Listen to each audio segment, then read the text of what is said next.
Podcast Full Cycle, desenvolvimento de ponta a ponta.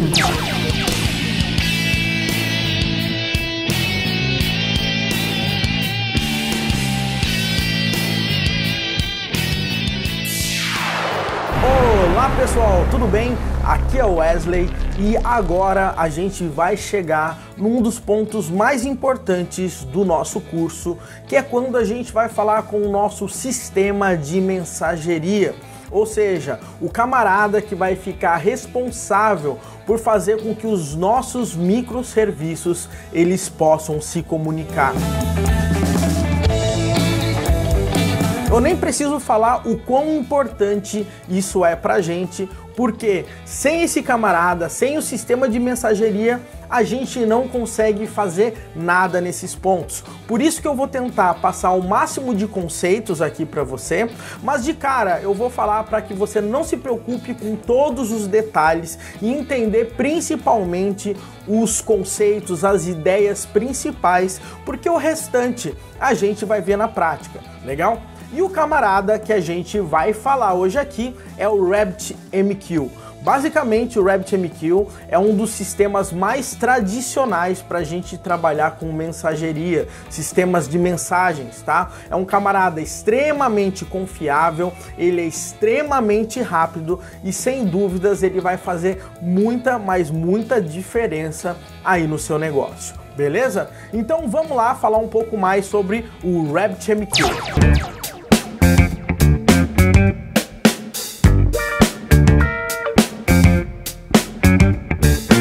Bom, galera, seguinte, o que é o RabbitMQ, né? O RabbitMQ, ele é um message broker, legal? Ou seja, broker em inglês normalmente é tido como um intermediário, o camarada que faz o meio de campo. Eu vou dar um exemplo para você. Se eu contrato um broker para eu comprar uma casa nos Estados Unidos, é a mesma coisa no Brasil, eu contrato um corretor de imóveis. Esse camarada ele vai fazer um meio de campo entre eu que sou o cliente e o camarada que é o vendedor, legal? No caso do RabbitMQ, ele vai fazer o meio de campo da pessoa que está publicando a mensagem e a pessoa que vai consumir essa mensagem, beleza? O RabbitMQ ele implementa diversos protocolos, legal? Incluindo o AMQP, o MQTT, o STOMP e o HTTP, sendo que o mais utilizado é o MQP. Legal? Lembrando que esse protocolo em específico ele é baseado no TCP, então você vai ver que a gente tem uma velocidade muito rápida em relação aos processos de comunicação e alguns detalhes também, legal? Então vamos seguir. O RabbitMQ ele também é desenvolvido em Erlang, eu nem preciso falar para você o quão rápido ele consegue ser. Ele tem um grande processo de desacoplamento entre os serviços, legal? Tanto que no RabbitMQ você consegue instalar plugins, você consegue ter extensões, legal? Mas ao mesmo tempo, quando você utiliza RabbitMQ para os seus microserviços, você garante o desacoplamento entre eles, porque a forma de comunicação nesses casos vai ser o próprio RabbitMQ.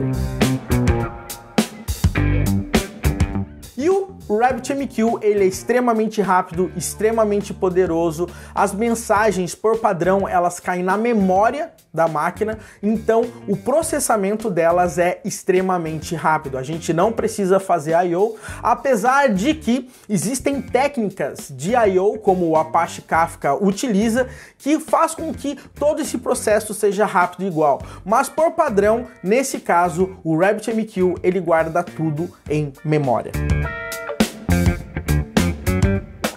E o mais importante que eu acredito que nesse caso é que o RabbitMQ ele é padrão de mercado. Então, normalmente quando você for trabalhar em alguma empresa, quando você for implementar, se você trabalhar com RabbitMQ, ninguém de forma geral vai estranhar. Legal? Muitas pessoas falam, será que é bom, será que não é? A questão não é nem só essa. Além de ele ser muito poderoso, muitas empresas utilizam esse camarada. Então ele está bem testado e é um dos requisitos básicos que você tem que aprender nos dias de hoje.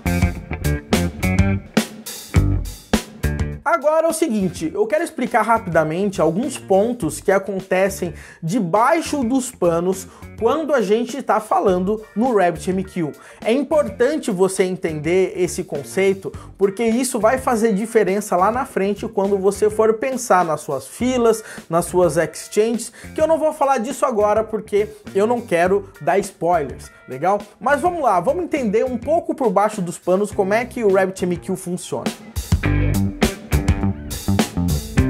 O que acontece é o seguinte, eu tenho um client, legal? E eu tenho o server, ou seja, eu tenho o camarada que vai se conectar ali no RabbitMQ. Mas o que acontece? Essa conexão, o que acontece por padrão, ela vai acontecer via TCP. Apesar de a gente ter todos aqueles protocolos, a base desses protocolos é o TCP. E a gente sabe o seguinte, quando a gente trabalha com TCP, a primeira conexão normalmente que a gente vai fazer, ela é um pouco lenta. A gente tem aquele processo que você vai fazer a conexão, tem aquele processo de handshaking e depois o processo de conexão acontece. Então, para evitar todo esse processo, todas as vezes que a gente for se conectar e for consumir uma fila ou qualquer coisa assim com o RabbitMQ, ele trabalha de uma forma um pouco diferente, legal? O RabbitMQ, ele abre uma única conexão, tá, com o server. Isso que é o mais interessante. Não importa a quantidade de consumidores, etc., ele sempre vai abrir uma conexão. Mas a grande pegadinha tá aí. Dentro dessas conexões, a gente cria, vamos dizer, subconexões, como a gente chama de channels, legal? Ou seja, eu posso ter a minha conexão persistente e eu posso criar esses meus channels que vão passar por dentro dessa conexão, legal? E vão fazer toda a coisa acontecer. Então, nesse processo é muito mais rápido, porque eu evito todo aquele processo de abertura de uma nova conexão.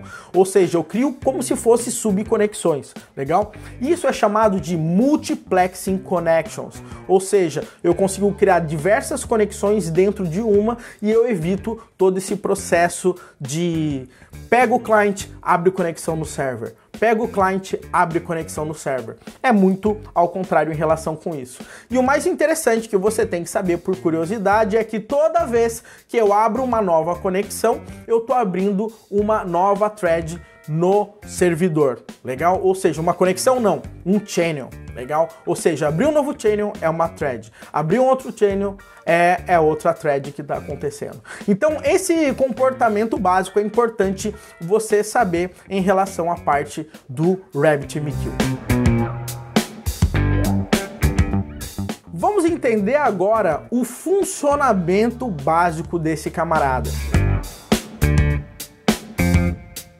Então o que acontece? Eu tenho um publisher, legal? O que é o publisher? É o camarada que vai publicar a mensagem para quem for consumir, legal? E aí eu já estou adiantando um camarada. Eu tenho o consumer, ou seja, é o cara que vai ler essa mensagem, é o cara que vai pegar essa mensagem e fazer o que quiser com ela. Então eu tenho o publicador e eu tenho o consumidor. No meio dessa história, o que acontece? Eu tenho a minha fila, legal? O publisher, ele não manda uma mensagem direto pro consumidor. E por isso que a gente fala muito em sistemas de fila. Por quê? Porque o publisher, ele acaba mandando essa mensagem cai numa fila e o consumidor, ele fica lendo essa fila de mensagens. E cada mensagem que ele processa, cada mensagem que ele lê, essa mensagem cai fora da fila, desaparece e daí ele vai lendo outras mensagens que vão chegando aí nessa fila, legal? Mas o que acontece aí nesse caso aí pra gente? Quando o publisher faz essa publicação da mensagem, ele não publica a mensagem diretamente em uma fila. Por quê? Porque inclusive muitas vezes essa mensagem ela pode ser entregue em diversas filas ao mesmo tempo. Legal? Então, para evitar todo esse processo e facilitar tudo isso, o RabbitMQ ele utiliza um conceito de exchange. Legal? O que uma exchange faz? Ela pega a mensagem que o publisher mandou, ela processa essa mensagem e descobre para qual fila, legal, essa mensagem vai ter que ser enviada. E daí a Exchange, ela simplesmente vai e manda essa mensagem para a fila para ela ser consumida. Legal? Ou seja, regra geral, no RabbitMQ, você nunca publica uma mensagem direto para uma fila, você manda essa para uma Exchange e essa Exchange ela vai determinar para qual fila a mensagem vai ser enviada. Fechou? Então vamos tentar ver o processo, que é o seguinte. Quando a gente está falando de exchange, a gente tem alguns tipos de exchanges, alguns comportamentos que a gente quer que essas exchanges elas tenham em relação a quando você publica uma mensagem. Então, nesse caso, eu tenho uma exchange que a gente fala de direct, ou seja, eu mando a mensagem para uma exchange e ela vai mandar essa mensagem especificamente para uma determinada fila. Legal?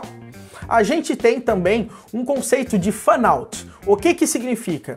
É uma exchange de fanout, então quando eu mando a mensagem para essa exchange ela vai mandar essa mensagem para todas as filas que estão bindadas, vamos dizer, que estão relacionadas com essa exchange. Então vamos imaginar que eu tenho uma fila, 10 filas que estão relacionadas com uma determinada exchange. Quando eu mando uma mensagem, essa mensagem vai para essas 10 filas. Legal? Aí eu tenho um camarada que é extremamente utilizado também, que é uma exchange do tipo topic. O que significa? Essa exchange a gente consegue colocar algumas regrinhas para que, dependendo do tipo da mensagem, do routing key que a gente chama, ela vai encaminhar de acordo com a regra na fila que a gente quer. Legal? A gente vai ver alguns exemplos mais para frente. E a gente tem aqui o tipo headers. O que significa? No header da mensagem, a gente determina para nossa exchange em qual fila que a gente vai querer que ela entregue e ela faz essa entrega. Esse formato é o formato menos utilizado, eu não vou mostrar nem nesses slides, legal? Então o mais comum que você vai ver é o direct, fanout e topic. Legal? Então vamos tentar entender um pouco mais a dinâmica aqui pra gente em relação, por exemplo, a um Direct Exchange. Eu tenho o meu producer, legal? Eu tenho 3 consumers, vamos dizer. Ou seja, eu tenho 3 sistemas, eu tenho 3 aplicações, eu tenho 3 clientes nesse camarada que estão interessados em pegar a mensagem, ok? Que esse camarada tá publicando pra gente. Legal? E para isso, vamos dizer que eu tenho 3 filas. Legal? Então, ou seja, eu tenho um producer, legal? Esse producer vai publicar uma mensagem e essa mensagem, ela tem 3 e para consumir essas mensagens, eu tenho consumidores plugados em 3 filas diferentes. Lembrando que essas filas, apesar que elas podem receber a mesma mensagem eventualmente, elas são totalmente independentes, beleza? Mas o que acontece? A gente sabe que nesse caso falta uma pecinha importante no meio do caminho, que é a nossa exchange, legal? Então o que acontece? Quando o meu producer mandar uma mensagem para nossa exchange, essa exchange ela vai determinar para qual fila essa mensagem vai ser enviada aqui para gente. Mas como é que funciona todo esse processo? Funciona através de um camarada chamado de bind, tá?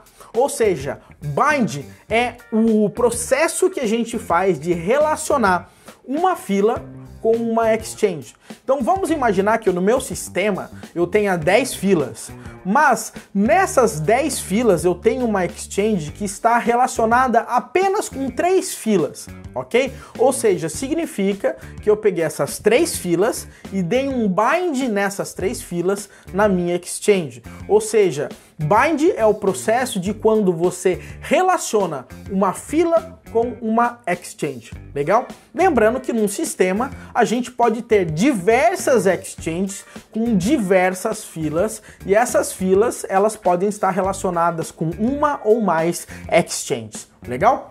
Então vamos imaginar que para cada fila dessa eu dei esse bind, ou seja, essas filas estão conectadas nessas exchanges. Mas daí o que acontece? Nesse ponto, no momento que eu dei um bind, eu criei, eu explicitei que eu vou ter um camarada chamado de Routing Key, ou seja, é uma key específica que relaciona a minha exchange com essa fila, legal? Ou seja, nessa fila aqui eu tenho a Routing Key X, legal? Nessa outra fila eu tenho a minha Routing Key Z. Nessa minha outra fila eu tenho a minha Routing Key Y, legal? Então, ou seja, para cada bind eu posso explicitar uma Routing Key.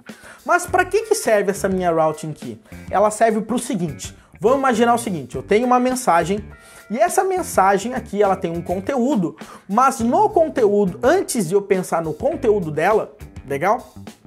Eu marco ela falando o seguinte, olha, eu quero que essa mensagem, legal, ela seja entregue aqui e ela marca a Routing Key dessa mensagem. E eu falo que a Routing Key dessa mensagem é X. Então, quando essa mensagem cai na minha exchange, a minha exchange vai falar o seguinte, olha, eu tenho uma mensagem aqui para Routing Key X. Quais filas dessa exchange aqui que estão ligadas comigo tem o Routing Key X? Daí ele vai falar, essa fila aqui, legal? Então, ele vai mandar para cá, legal? E aí o consumidor lê essa fila e a mensagem vai embora. Mesma coisa, apareceu uma nova mensagem, Routing Key Z, ela vai para essa fila e essa fila é lida através de um consumidor e a mensagem vai embora.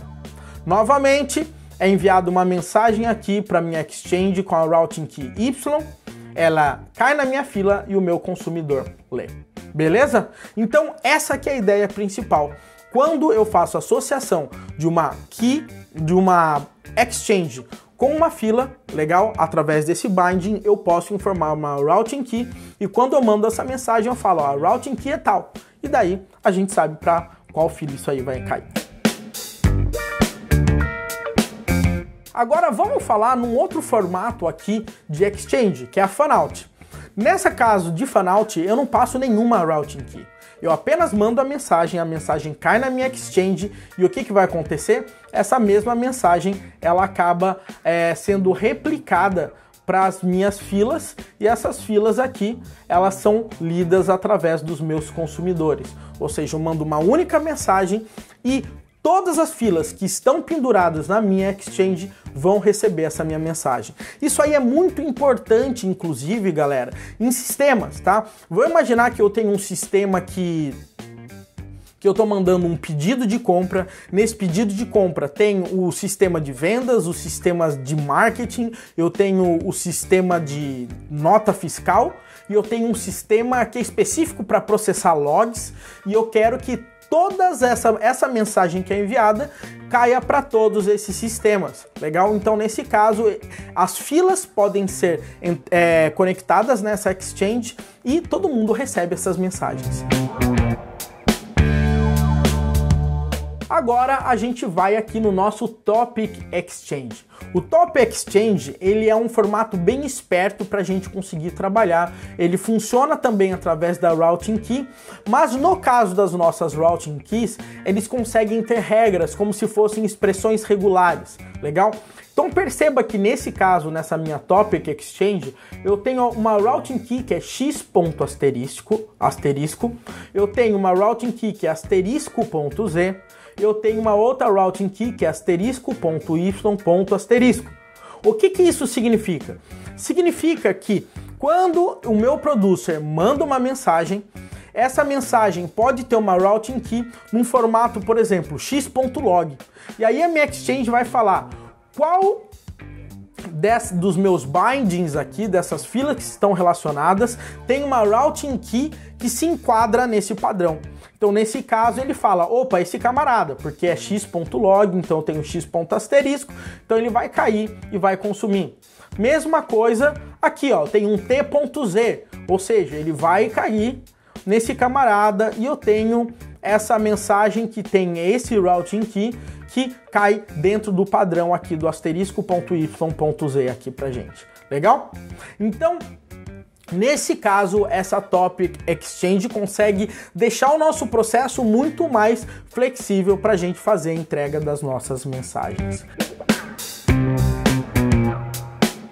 Então, Essas são as 3 principais formas de você se comunicar. Eu não vou colocar nem a parte de headers aqui, mas é isso que você tem que se ligar agora, tá? Não tente decorar necessariamente tudo isso, mas tente entender, tá? Que todas as vezes que você for trabalhar com filas, legal? Você tem uma exchange pendurada e eu tenho alguns tipos de exchange.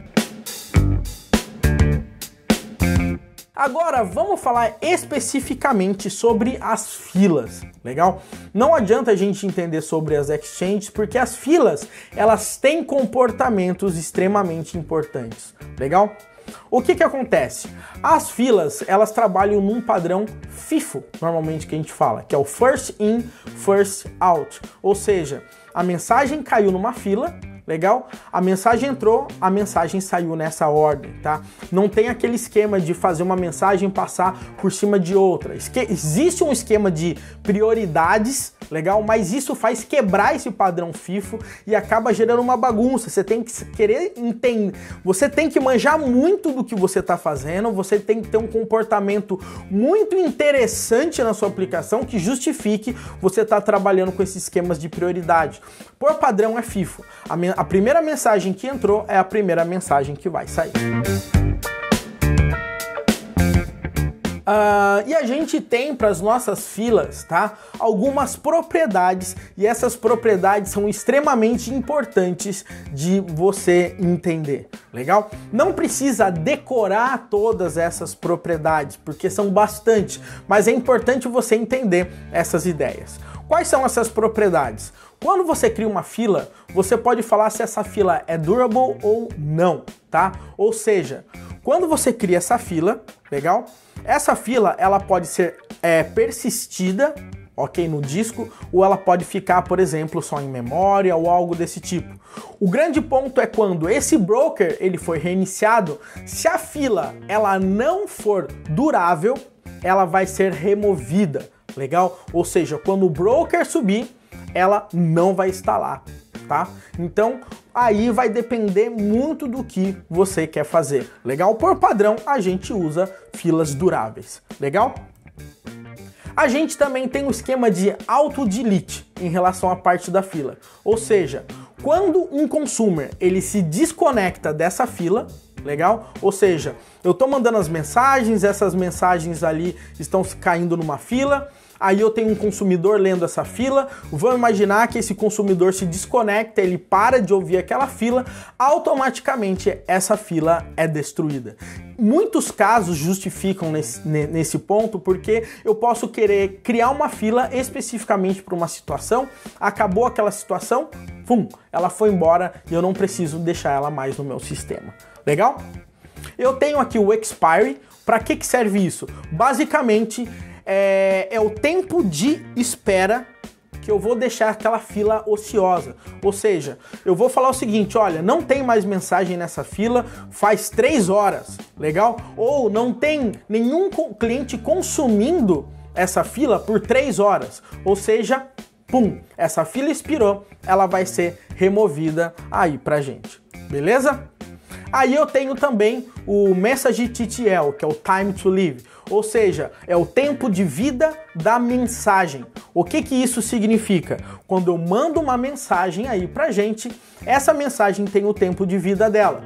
Se ninguém consumir essa mensagem durante esse tempo de vida, a mensagem é removida da fila automaticamente. Legal?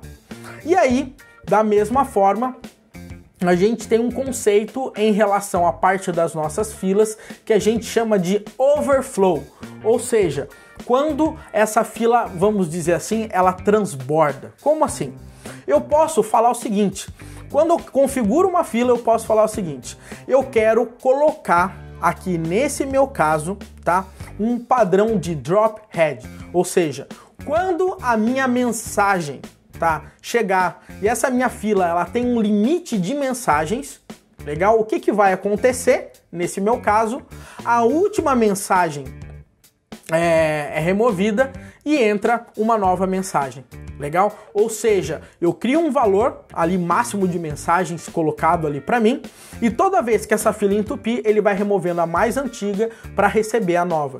E da mesma forma, eu tenho, quando a gente tem esse esquema de overflow, a gente tem o reject publish. O que que isso significa? Significa que quando uma fila ela tá lotada, porque eu posso definir o tamanho dessa fila, legal, através de outra propriedade, o que que vai acontecer? O publicador não consegue publicar mais nessa fila. Quando ele publicar, automaticamente ele vai receber uma mensagem falando, olha, a fila rejeitou essa mensagem aqui que você mandou. Legal? Então esses são os casos de entupimento, vamos dizer, transbordamento da minha fila. E isso só é possível também porque a gente tem esquemas para colocar aí, para definir, legal, o tamanho de uma fila. A gente também tem, quando a gente cria uma fila, a gente pode falar se o tipo dela é um exclusive. O que que isso significa? Imagina que eu estou conectado no RabbitMQ através de um canal e através desse canal eu crio uma nova fila. Legal? Só vai poder acessar essa fila quem está acessando o RabbitMQ através desse canal. Legal? Praticamente é isso. E aqui eu tenho um dos pontos que são mais importantes, que tem uma relação muito grande com o overflow que a gente já viu, que é o max length ou o bytes, ou seja, a quantidade de mensagens que pode cair numa fila ou o tamanho das mensagens em bytes que podem ficar numa fila. Então nesse caso eu falo, essa fila, por exemplo, ela pode ter no máximo 10 mensagens. Ou seja, quando deu 10 mensagens, eu vou cair naquela regra de overflow. O que que eu faço? Eu removo a mais velha para entrar uma nova ou eu rejeito essa mensagem? Basicamente é isso. E acontece a mesma coisa com a parte de bytes. Eu falo, essa fila só pode ter 2 megas de mensagem. Legal? Se passar de 2 megas, eu posso escolher remover a última e receber a nova ou rejeitar essa mensagem. Beleza? Então essas são as principais propriedades que a gente pode colocar no momento que a gente está declarando uma nova fila. Legal? A gente não fala, tá? Uma mensagem, vamos dizer, num dialeto do dia a dia, criar uma fila. Normalmente a gente fala declarar. Inclusive nas APIs, na maioria das linguagens de programação, você vai dar lá um ponto declare em relação a essa fila. Beleza? Olha aqui, né, tem, como eu falei para vocês, caso aconteça, a gente tem um overflow e a gente pode escolher remover a mensagem mais antiga ou rejeitar a nova. Agora, eu quero falar de um assunto que é extremamente importante também, em relação à parte de dead letter queues. O que que isso significa? Muitas vezes a gente tem uma situação que acontece o seguinte: algumas mensagens elas não conseguem ser entregues por algum motivo. Legal? Então vamos imaginar que eu mandei a mensagem, ela caiu numa fila, nenhum consumidor leu aquela mensagem, ela ficou lá por muito tempo. A gente sabe, e o RabbitMQ sabe, que aquela mensagem ela ficou parada naquela fila. Ninguém leu, ninguém viu essa mensagem, aconteceu alguma coisa. O que eu faço, tá? Com essa mensagem aí no final das contas, tá? Então o que acontece? Essas mensagens a gente pode configurar para ela cair numa exchange específica, legal? Que vai rotear essas mensagens para uma dead letter queue. Isso significa o seguinte: essas mensagens elas vão ser consumidas por uma aplicação em comum, legal? Uma aplicação que apenas fica lendo essa queue que guarda, vamos dizer, aquelas mensagens que ninguém viu. Legal? Então vamos fazer uma dinâmica aqui. Vamos imaginar que eu tenho uma mensagem e a data de expiração dessa mensagem é de 1 dia. Beleza? Então o que acontece? Eu mandei a mensagem, ela ficou lá morgando por 1 dia, legal? E o que eu vou falar para ela nesse caso? Ninguém leu essa mensagem ela cai numa exchange, e essa exchange tem uma fila associada a ela. E essa exchange manda essa mensagem para essa fila. Legal? E essa mensagem ela vai ficar parada nessa fila e aí eu posso ter um sistema que fica consumindo essa fila e essa fila a gente sabe, todo mundo que está consumindo essa fila sabe que aquelas mensagens por algum motivo não foram interpretadas. Legal? Elas não foram consumidas. E aí a gente faz o que quiser com essa mensagem. A gente tenta colocar nos nossos logs, entender por que aquele sistema não consumiu essa mensagem ou algo desse tipo. Ou seja, aquelas mensagens lixo, resto, que ninguém quis, cai nessa fila e ela fica nessa fila ali parada por um tempo para que outros sistemas consumam e possam interpretar e tentar entender por que essa mensagem não foi lida. Legal? Então esse é o conceito de Dead Letter Queues. Legal? E a gente tem um conceito aqui também do RabbitMQ que é chamado de Lazy Queues. O que isso significa? As mensagens, nesse caso, elas são armazenadas em disco. Então, o que acontece muitas vezes? Às vezes, o fluxo de mensagem é tão grande que os consumidores eles não dão conta de ler essas mensagens numa determinada velocidade. Mas o que acontece? O RabbitMQ ele trabalha com memória, essa memória tem um limite, legal? E uma vez que esse limite vai chegando, né, eu tenho que garantir que os meus consumidores vão lendo isso rapidamente. Mas às vezes os meus consumidores, eles não dão conta em relação a isso. Então o que acontece? As Lazy Queues fazem o seguinte, olha, ela caiu aqui, vamos guardar essa mensagem em disco. Legal? Então essas mensagens elas ficam guardadas em disco para garantir que ele consiga manter o ritmo ali das leituras dessas mensagens. Essas mensagens também elas não são perdidas caso o broker ele reinicie. Tem um problema muito grande aí nesse caso, que é em relação ao Auto I/O, ou seja, a leitura em disco acaba sendo muito grande. A gente sabe que uma vez que a gente lê em memória, essa leitura é extremamente rápida, uma vez que a gente tem que acessar o disco para fazer isso, a leitura demora mais, é tudo muito mais custoso, legal? Realmente você tem que pensar muito bem e tem que ter casos muito específicos que justifiquem. Normalmente os casos que mais justifiquem é quando você recebe um fluxo tão grande de mensagens que os seus consumidores eles não estão dando conta para consumir. Ou seja, quando há milhões de mensagens numa fila, por qualquer motivo, há a possibilidade de liberar memória, jogando especificamente as mensagens da fila em questão no disco. Beleza? Um grande abraço para você e te vejo nos próximos vídeos. Esse podcast foi apresentado pelo projeto Full Cycle.